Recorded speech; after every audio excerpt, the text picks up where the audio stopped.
Hola a todos, espero se encuentren muy bien. El día de hoy tenemos la entrega Historia de la Investigación en Educación Matemática, tomando como referencia el texto de Jeremy Kilpatrick de 1994. La fuente consultada es la de Jeremy Kilpatrick de 1994, traducida por Luis Rico. El conocimiento abordado se identifica en el desarrollo de su disciplina de educación matemática, problemáticas derivadas de la evolución del conocimiento en el área o bien en el contexto laboral costarricense. Contenido: Tema 1. Evolución de la didáctica de la matemática como disciplina científica, enfoque clásico. Objetivo: explicar la evolución de la didáctica de la matemática como disciplina científica.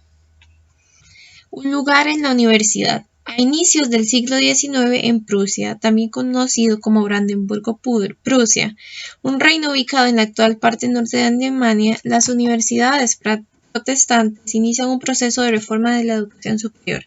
Destaca que las casas de enseñanza superior no solamente debían enseñar, sino que tenían la tarea de dirigir investigaciones. En 1779, en la Universidad de La Haye, se establece la primera cátedra de educación. En este periodo, los catedráticos en educación eran provenientes de filosofía e historia. En 1804, en Suecia, en la Universidad de Uppsala, un catedrático de filosofía impartía clases de educación, pero fue hasta 1910 que se establece la primera cátedra especializada en educación. Ocasionalmente, en Estados Unidos se brindaban cursos de educación. En 1832, en la Universidad de Nueva York, entre 1850 y 1855 en la Universidad de Brown, y en 1860 en la Universidad de Michigan. En 1873, la Universidad de Iowa se estableció de manera permanente un cuerpo de profesores dedicados a impartir cursos de educación. En Escocia, en 1876, en la Universidad de Edimburgo se establecen cátedras en educación. Durante todo el siglo XIX, la formación de los profesores de matemática consistió en estudios en matemática y, en el mejor de los casos, en una formación separada y en menor cantidad en la parte docente, enfocada en la pedagogía. Evidencia de ello es que en Alemania se organizaron seminarios para la formación de futuros profesores. A finales de este siglo, los estudiantes de este país reciben formación en entrenamiento práctico relativo a la enseñanza de la matemática. En el ámbito internacional, seguía predominando una formación en matemática y, por aparte, una en aspectos relativos a la gestión de aula o educación moral. En Francia, la formación de profesores de primaria era diferenciada, en centros pedagógicos que eran más equivalentes a una formación secundaria que a una universitaria. En Japón, se formaban en las escuelas normales a los maestros de primaria, que era una adaptación del modelo estadounidense. A finales del siglo XIX, la matemática se encuentra en una lucha por mantener su puesto en el currículo. Se le considera que es de escasa utilidad en la cotidianidad. Su importancia se justifica porque, en términos de Young, lo que se busca es desarrollar ciertas facultades mentales. Educación matemática en el siglo XX. La educación matemática como campo de estudio se comienza a desarrollar a finales del siglo XIX. Esto se da en las universidades en respuesta a la necesidad de profesores con mayor formación. En Inglaterra se realiza en 1901 una crítica al currículum y destaca la necesidad de una fundamentación intuitiva y la inclusión de diversas actividades prácticas. En 1911 se tiene el primer trabajo de doctorado en educación matemática, que fue defendido por Rudolf Schwarzman en 1911 en la Universidad de Göttingen y fue dirigido por Felix Klein.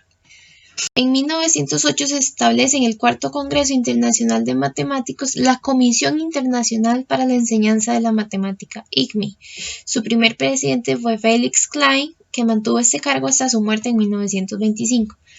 La revista oficial de esta nueva comisión fue L'Enseignement Mathématique, que se fundó en 1899. El propósito principal de esta es informar sobre el estado de la enseñanza de la matemática en todos los países del mundo. Producto de estas subcomisiones emprendieron labores de reforma educativa. Entre estos se encuentran Estados Unidos, Austria, Bélgica, Dinamarca, Francia, Alemania, Reino Unido, Hungría y Suecia. Las acciones realizadas entre los diferentes informes fueron de carácter descriptivo. Esta situación lleva a que la propia comisión efectúe investigaciones para determinar con mayor precisión cuáles eran los aspectos comunes y las diferencias. Derivado de estos informes publicados por el ICMI, se inicia el trabajo de matemáticos y educadores matemáticos para realizar reformas en la matemática escolar y para recopilar información que sirviera de insumo en la toma de decisiones de qué cambiar. En Francia, varios matemáticos se interesaron en la educación matemática y contribuyeron para la confección de varios libros y artículos. No obstante, los informes emitidos por el ICMI no presentaban tanto el análisis e interpretaciones de la información recopilada. En pantalla tenemos la portada de las entregas de 1902 y 1910 del Enseignement Mathématique. Actualmente el ICMI se encuentra activo. Desde sus inicios es el encargado de organizar el Congreso Internacional de Educación Matemática. Este año estaba previsto realizar el ICMI 14. Estos congresos se realizan cada 4 años. El del 2020 era para realizarse en China, pero debido a la situación actual, las actividades cambiaron y está previsto organizar uno para el 2024. Ya se tiene información sobre ello en la página. En la página pueden encontrar información de los congresos, tienen algunas noticias y tienen publicaciones. Uno de los personajes relevantes de esta época es Felix Klein, quien destaca por ser un pionero en los seminarios llevados a cabo en Alemania y por ser el primero en dirigir un trabajo de doctorado en educación matemática. En 1872, Felix Klein publica su programa Erlanger, que brinda una nueva visión de lo que es la matemática. La concibe como una manera en la que el humano y esta se relacionan de manera armoniosa. Resalta la aplicación de la matemática a otras ciencias, abogó por una educación más participativa donde se diese un tratamiento más riguroso de la matemática. Los profesores deben poder efectuar investigación de manera independiente. La matemática debe ser un puente entre la educación humanista y la ciencia. Para reformar la educación y encaminarse a una educación moderna, consideró que se debía brindar una formación matemática a los estudiantes de educación secundaria para poder estudiar en cualquier universidad. En la educación matemática históricamente ha influenciado la matemática y la psicología. Los matemáticos fueron los primeros en interesarse qué era lo que sucedía cuando se enseñaba y se aprendía matemática. También se involucraron en la revisión de currículos de primaria y secundaria. Por su parte, los psicólogos buscaban reconocer patrones en el desarrollo cognitivo de los estudiantes y cómo estos influenciaban en el aprendizaje.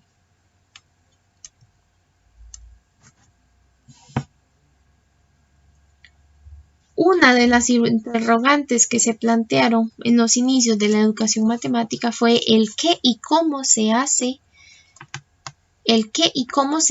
al hacer matemáticas. Henri Poincaré en 1899, en su primer número en l'Enseignement Mathématique, indicó que en la enseñanza de contenidos matemáticos se debería prestar atención a la intuición tanto como a la lógica. De manera simultánea, pero de forma independiente, los matemáticos Fer y Laysan, en colaboración con dos psicólogos, se interesaron en estudiar cómo se hace la matemática. Ellos se limitaron a los aciertos y no a los errores. Y también tenemos a Maillet, quien se interesa en estudiar los sueños matemáticos. Por su parte, entre 1945 y 1955, Hadamard realiza estudios informales en donde cuestiona a matemáticos cuáles imágenes mentales empleaban al realizar matemáticas. El estudio del pensamiento matemático se vio inhibido por el surgimiento del conductismo a inicios de este siglo. Alfred Binet de 1899 publica un artículo acerca de la pedagogía científica. En él se describe un movimiento pedagógico nuevo en donde se reemplazan las afirmaciones a priori que son antes de la experiencia por resultados basados en datos. Este tipo de investigaciones se deben realizar en las escuelas y por profesores. Identifica métodos centrales en la recolección de información, que es la observación, el cuestionario y la experimentación. Considera que para indagar acerca de la habilidad mental es necesario plantear tareas que requieran de ella y se le considera el iniciador de los tests de inteligencia. La medición de cráneos. Algunos investigadores se inclinaron en medir cráneos de los sujetos y considerando algunas características adicionales para establecer que el talento matemático se puede determinar por el tamaño y forma del cráneo. Entre estos investigadores se encuentran Franz Grosser-Graf, Paul Broca y Paul Mobius. Herencia de la habilidad mental. Otras personas eran partidarias de que la habilidad mental era hereditaria. El inglés Francis Galton, en un intento de aplicar la teoría de la evolución formulada por su tío Charles Darwin, buscó mostrar por medio de medidas fisiológicas y psicológicas que la habilidad mental era hereditaria. Su hallazgo lo busca fundamentar por medio del uso de la estadística. Y con él se inicia la ciencia de los test mentales. Test de inteligencia. Se sitúa a Binet como su iniciador. Se considera que el paso de estas al continente americano no fue del todo preciso. De ahí que la escala IQ fue establecida por Binet con el propósito de identificar estudiantes que necesitaban una educación especial, se transformó en una etiqueta de la inteligencia de las personas. El método clínico. Que en 1920 se le asigna la tarea de estandarizar los test de razonamiento de Wurth a niños de París. Como su interés eran los procesos empleados por los niños para obtener las respuestas prestando atención a las incorrectas. Emplea el método clínico para recopilar esa información. Otro es Stanley Hall, es a quien se le considera el primero en llevar la pedagogía experimental a América, inicia un movimiento de estudio acerca de los niños. Considera que el desarrollo de un niño se asemeja mucho a la evolución del humano y que el enseñar matemáticas se debiera realizar para insertar hábitos. Debido a esta concepción en el currículo que formula y se aplica, Escuela de Habsburg. Esta escuela establece que existen pensamientos abstractos que no poseen una imagen mental. Max Wertheimer, uno de sus estudiantes, funda la psicología de Gesell, que aborda los procesos de creatividad y resolución de problemas. En 1959 publica un libro sobre pensamiento productivo y destacan ejemplos matemáticos. Otto Sells trabaja en la resolución de problemas. Teoría sociocultural. Influenciado por Sells, pero considerando la relación entre el pensamiento y el lenguaje, Lev Semenovich-Vygotsky formula la teoría donde la instrucción es una guía para el desarrollo del crecimiento mental. Desarrolla el concepto de zona de desarrollo próximo. Estudios sobre enseñanza y aprendizaje. En una tradición psicológica, tratamientos y efectos. En ella se concibe la enseñanza como un tratamiento y el efecto de esta, el aprendizaje. El asignar aleatoriamente sujetos a diferentes condiciones permite determinar el efecto de un determinado tratamiento. Se instaura lo que son los experimentos de campo y el emplear el análisis de varianza para determinar la relación entre los elementos vinculados en un determinado tratamiento. Conexionismo versus transferencia. En el año 1900, Edward Thorndike junto con Robert Woodward emplearon los grupos de control para mostrar las limitaciones de la transferencia mediante entrenamiento. Por ejemplo, el valorar el tamaño de rectángulos de dimensiones diferentes no propició esta tarea con buenos resultados cuando se trabajaron con triángulos. Edward Thorndike establece el conexionismo es una corriente psicológica en donde la relación entre los estímulos y las respuestas se refuerzan por medio de ejercicios en donde se brinda una recompensa a los éxitos. Las bases del conductismo se sientan en Ivan Pavlov y Thorndike. Junto con la premisa central es que ante un estímulo se puede obtener una determinada respuesta. Esta es una tradición que domina la educación durante los años 30. Posteriormente se divide en lo que es el neoconductismo con Tolman y Hall y con el conductismo radical encabezado por Burrus Skinner. La psicología de las materias escolares.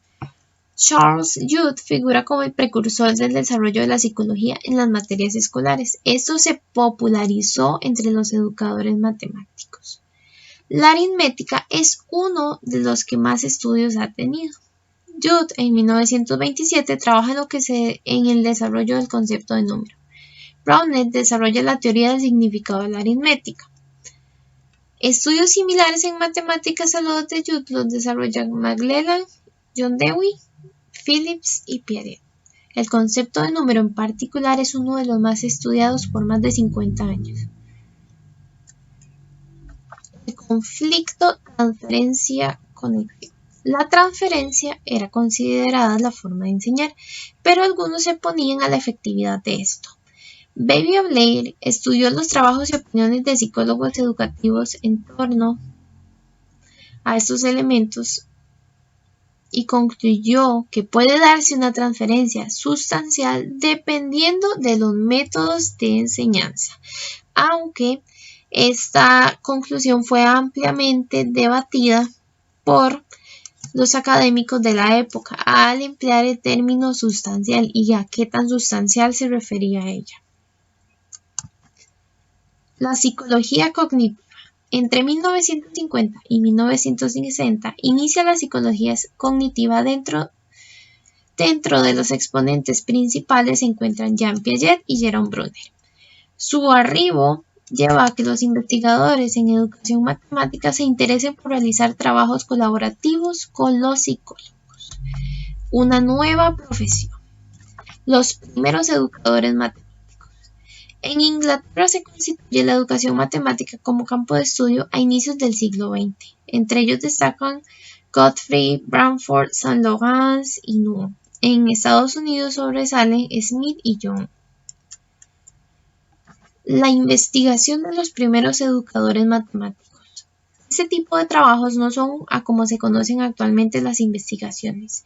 Algunas de ellas se centran en lo que es la historia de la matemática, los sistemas de exámenes, pero principalmente estos educadores eran escritores de libros de texto.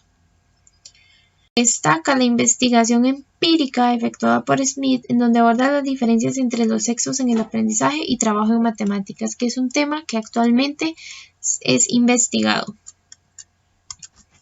La educación como ciencia. A partir de 1879 se establece el movimiento científico de la educación con el trabajo de Alexander Bain con su texto de Educación como ciencia. Se incluyen métodos científicos para estudiar las técnicas de enseñanza de las materias escolares. Estudiar el accionar de los niños en torno a un aspecto específico se remonta a finales del siglo 18 con Dietrich Tiedemann y con Charles Darwin tiempo después. A inicios del siglo XX, María Montessori aborda y establece resultados acerca del uso de materiales y actividades para enseñar a niños pequeños elementos matemáticos que actualmente son vigentes. Siguiendo esta línea de estudio, en 1934 Elizabeth Williams publica su obra estelar de la fundamentación del aprendizaje de la geometría. A partir de los 60, resurgen las investigaciones centradas en el estudio del niño. Destaca Piaget, que lo convierte en un aspecto central de su investigación. Movimiento protesta. Históricamente, en el año 2200 a.C. se efectuaban pruebas escritas para prestar servicio civil y en 1115 en China ya se habían institucionalizado. Este sirvió de modelo para lo efectuado por Francia en 1791 e Inglaterra en 1850. En Estados Unidos es donde se inicia este movimiento protesta. En 1845 el Comité Escolar de Boston aplica una serie de pruebas a estudiantes. En particular la de matemática contaba con 10 preguntas y asignaba un tiempo de 70 minutos para responderlas. En Estados Unidos se instaura lo que son los test de respuesta rápida frente a los de pocas preguntas que requerían más tiempo y que eran usados en otros países. Los test y los estándares. A inicios de 1900, Joseph Mayer Rice, tras su regreso de la investigación efectuada en los centros de psicología europeos, queda escandalizado de cómo era que se realizaba de manera general la enseñanza y el aprendizaje en Estados Unidos. Es pionero en el uso de datos empíricos para investigar. Además establece que para obtener mejores rendimientos es necesario que se apliquen pruebas estandarizadas en los centros educativos, pues los centros con mayores puntuaciones, tras aplicar sus pruebas estandarizadas, puntuaron mucho más altos que aquellos que no lo efectuaban. El movimiento de medición. Dave Stone, en 1908, publica su tesis doctoral acerca del rendimiento en aritmética. Parte de sus hallazgos es que se deben establecer estándares para poder efectuar este tipo de investigaciones, porque existen muchas variantes que pueden afectar este rendimiento. Indica que se debe abogar por test estandarizados para reducir la variabilidad y que se debe trabajar con tiempo definido. Stuart Curtis, inspirado en Stone, comienza a aplicar las pruebas estandarizadas de y llega a desarrollar las propias, que son ampliamente aplicadas en centros educativos de Estados Unidos y que llegan a servir en el establecimiento de puntuaciones y conocimientos estandarizados por nivel.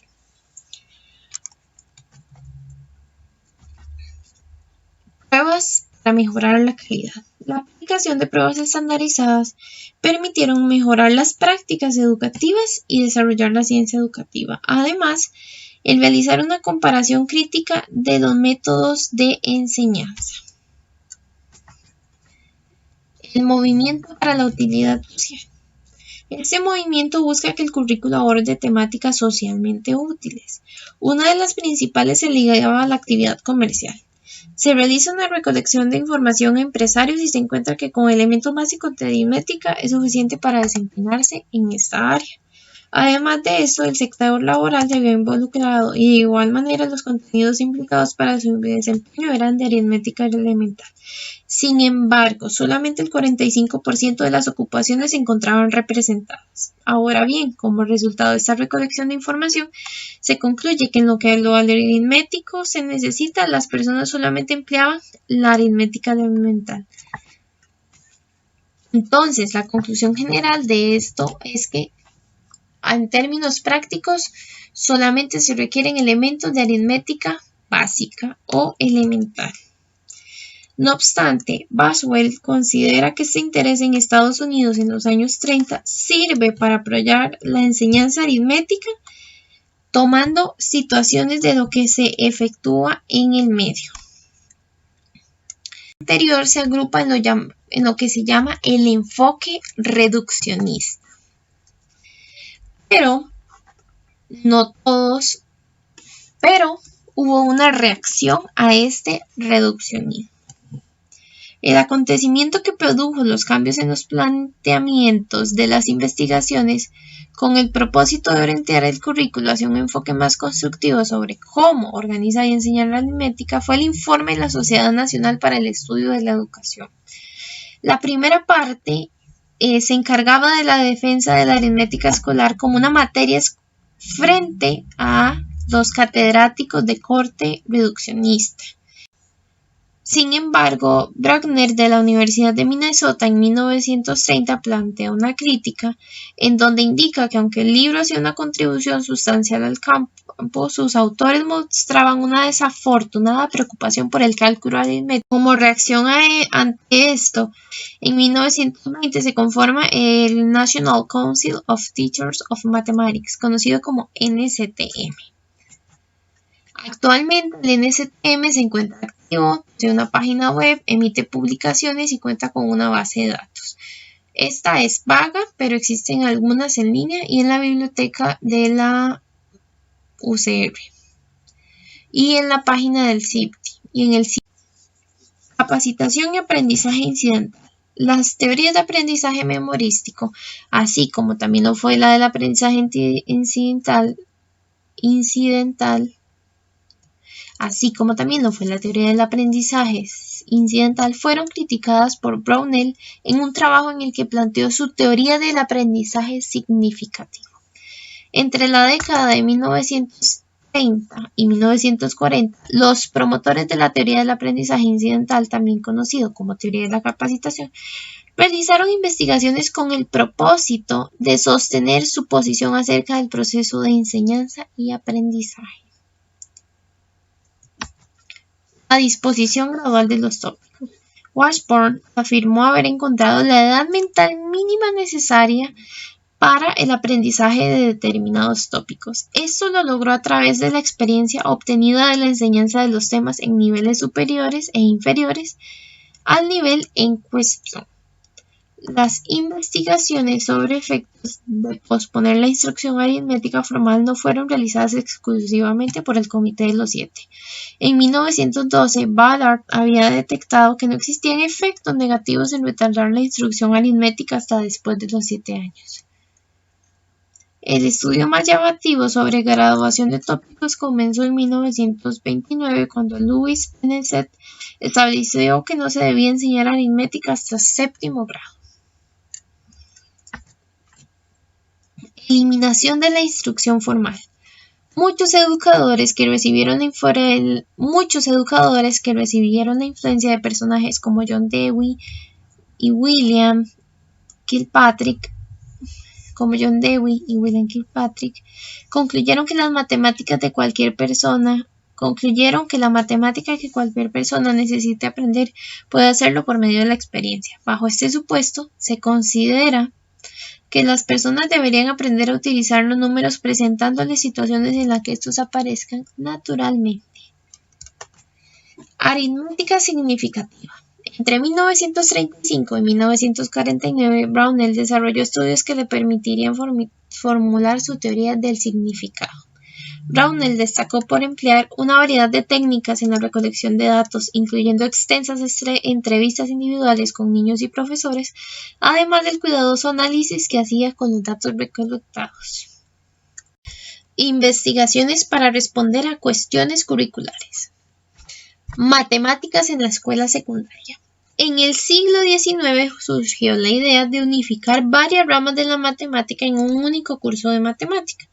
En el continente europeo, el avance de esta idea fue mucho más lento que en países como Estados Unidos.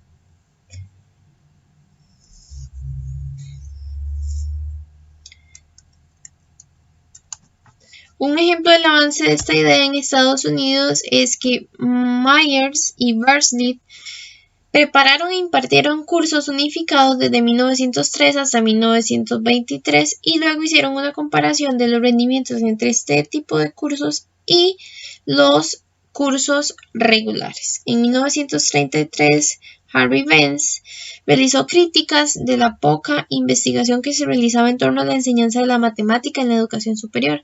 Asimismo, citaba estudios acerca de los efectos del uso de la memorización en el proceso de enseñanza de la matemática.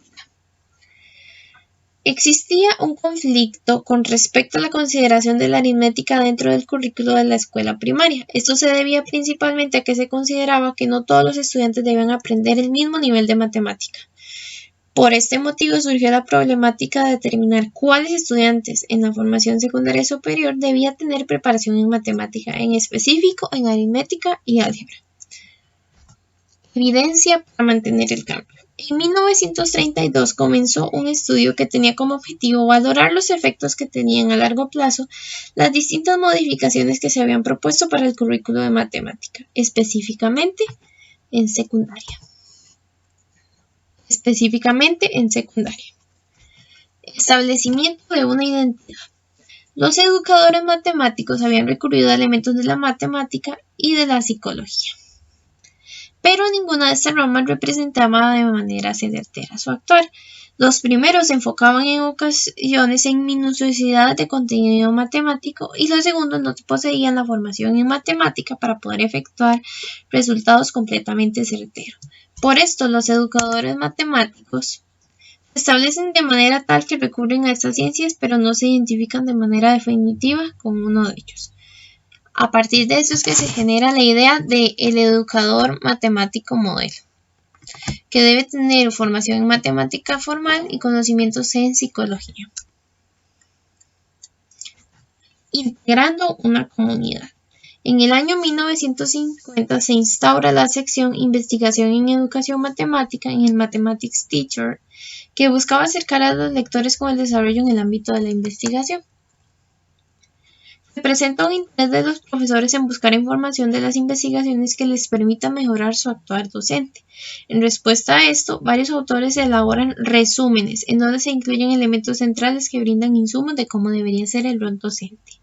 En lo que refiere a la investigación, se toma noción de que el aprendizaje y confección del currículo es un trabajo interdisciplinario.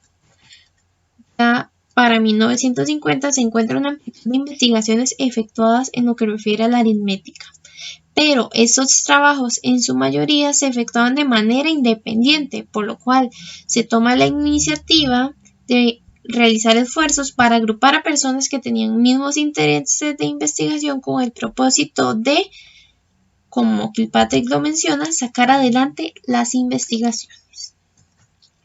La Edad de Oro. En los años 50 en Estados Unidos, el currículo fue ampliamente criticado por los comerciantes, militares y profesores universitarios. El currículo fue ampliamente criticado por los comerciantes, militares y profesores universitarios. El elemento común era la falta de destrezas básicas de cálculo. Para efectuar una reestructuración del currículo, se concluye que ese proceso debe involucrar actores de distintas profesiones. Es necesario conocer las demandas de la sociedad, las características cognitivas de los estudiantes en sus diferentes edades, las particularidades del ejercicio docente, la aplicabilidad de determinados conocimientos y los conocimientos matemáticos formales. Producto de ello se conforman una serie de grupos de investigación multidisciplinarios para recabar información que permitiese efectuar reformas sustentadas en evidencia. Esta no fue una tarea simple y pone de manifiesto que el modelo de investigador en educación matemática debe ser un profesional que conozca los elementos matemáticos formales y comprenda los aspectos propios de la psicología. En 1964 se crea el Comité sobre Investigación en Educación Matemática adscrito al NSTM. En 1965 se crea el Subcomité de Asesoramiento para la Investigación, que era parte del comité fundado el año anterior. En 1967 se efectuó la Conferencia Nacional sobre la necesidad de investigar en educación matemática. En ella se abordaron los siguientes temas: el aprendizaje de las matemáticas, la enseñanza de las matemáticas, el aprendizaje de la matemática, la enseñanza de las matemáticas y el currículo de matemáticas. En este se logra extraer la conclusión de que no se debe buscar un modelo de súper investigador, sino que se debe considerar que la educación matemática es una comunidad diversa. A nivel internacional se da un interés en la creación de entes encargados de difundir lo nuevo en investigación y que periódicamente organizaran encuentros para discutir lo efectuado. En 1977 se establece el Mathematics Educational Research Group of Australasia, que inicialmente se llamaba de Australia. En 1969, el International Group of the Psychology of Mathematics Education es uno de los mayores exponentes. Un lugar donde presentar la información. En 1970 se publica el primer número del Journal for Research of Mathematics Education y destaca porque en ese se presentan las investigaciones completas y no se limitan a resúmenes o listas de referencias. Esta es una revista de NSTM.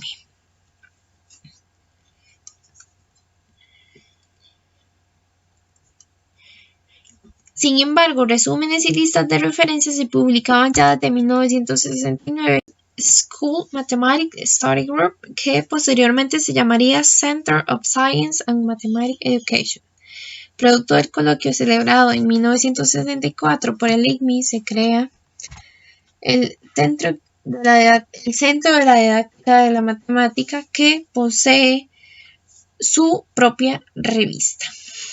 Además, en 1968 se crea el Educational Statistics en Matemática, que es una revista con publicaciones periódicas y dirigidas por Hans Freudenthal. En Francia se establecen los Instituts de Recherche pour l'Enseignement des Mathématiques y los Scholl Center for Mathematics Education. Auge de la investigación. Ya para 1969, Romberg indicó que solo en lo que refiere a la instrucción matemática había encontrado 1000 estudios. Destacó que estos eran grandes en cantidad, pero pobres en calidad, aunque en miras de mejora y de diversificación. Situación que también se muestra en el tercer volumen del New Trends in Mathematician de la UNESCO. Además, en 1979, Heinrich Bosserfeld indica que del total de investigaciones acerca de los procesos de aprendizaje, cerca del 85% eran estadounidenses y se evidenciaba un interés por las situaciones reales del aula y el contexto social del aprendizaje. Crecimiento de la actividad investigadora. Desde mediados de los años 50 a mediados de los años 70 se da un auge de las investigaciones en educación matemática. Entre 1965 y 1970 se da un incremento del apoyo financiero institucional y gubernamental y del presupuesto destinado a este tipo de investigaciones. Parte de ese aumento se debe a que se implementan nuevos programas y se debe recopilar evidencia de que la inversión verdaderamente está dando frutos. Se cuestiona, ¿están funcionando estas reformas? Además de esto, en el caso particular de los Estados Unidos, se da un aumento de los estudios doctorales en educación matemática. Expansión a nivel internacional. Entre los años 60 y los años 70 se da un incremento y diversificación de la nacionalidad de los investigadores. La visita de Jean Piaget a Estados Unidos en 1964 propicia el desarrollo de investigaciones piagetianas entre los educadores de este país. Además, se efectuaron contribuciones del trabajo entre personas de distintos países. Aunado a lo anterior, alrededor del mundo se efectuaron encuentros entre educadores matemáticos de diferentes países. Algunos de ellos son el Seminario Conjunto entre Estados Unidos y Japón, celebrado en 1971 en Kawaguchi, el efectuado en 1972 en el Reino Unido. Pero esa expansión no solamente se dio en las colaboraciones e intercambio de información. El efectuar ciertos estudios acerca del rendimiento en matemática permitió efectuar comparaciones entre los diversos currículos y en etapas posteriores permitió describir y contrastar niveles de realización. Ciencia experimental. En 1969, en el primer Congreso Internacional sobre Educación Matemática celebrado en Lyon, Francia, Beagle señala que se debe recurrir a la investigación de campo, que se debe establecer una construcción teórica en donde se tomen en consideración las observaciones empíricas. Se debe, por tanto, efectuar observaciones empíricas acerca de la enseñanza y aprendizaje de la matemática. Su premisa es que el trabajo de corte científico será el que permita mejorar la educación. En Europa se consideraron elementos de la teoría de la actividad de la Unión Soviética, en donde se procuraba realizar la investigación a personas en su ambiente social. Esto permite establecer una aproximación realista de la enseñanza y el aprendizaje. La investigación en educación matemática se encamina a ser una ciencia experimental. Valoración de la investigación. A finales de los 70 se da una crítica a las investigaciones que fueron ampliamente apoyadas por los gobiernos y agencias de investigación. Eran grandes en cantidad, pero parecían no ir a lugar alguno. Los trabajos no brindaron insumos para mejorar la práctica. Una característica de estos trabajos es que por tratar de emplear métodos rigurosos se abordaban temáticas poco provechosas a nivel práctico. Aunado a esto, la presión por efectuar publicaciones regulares afectó a los investigadores norteamericanos y propició la falta de establecimiento de un constructo teórico. En 1979, se indica en el Congreso Anual de NSTM que la educación matemática estaba pasando por un cambio de paradigma debido a que 1. No se poseía orientación teórica, 2. La investigación y la práctica se abordaban de manera aislada y 3. Los enfoques interdisciplinares son prometedores, pero no son esenciales. La investigación matemática es algo que constantemente sufre avances, no es responsabilidad de unos cuantos, sino que en ella se encuentran múltiples actores de distintas disciplinas y es el claro ejemplo de lo que Kilpatrick denomina una impresionante historia de una comunidad definiéndose a sí misma.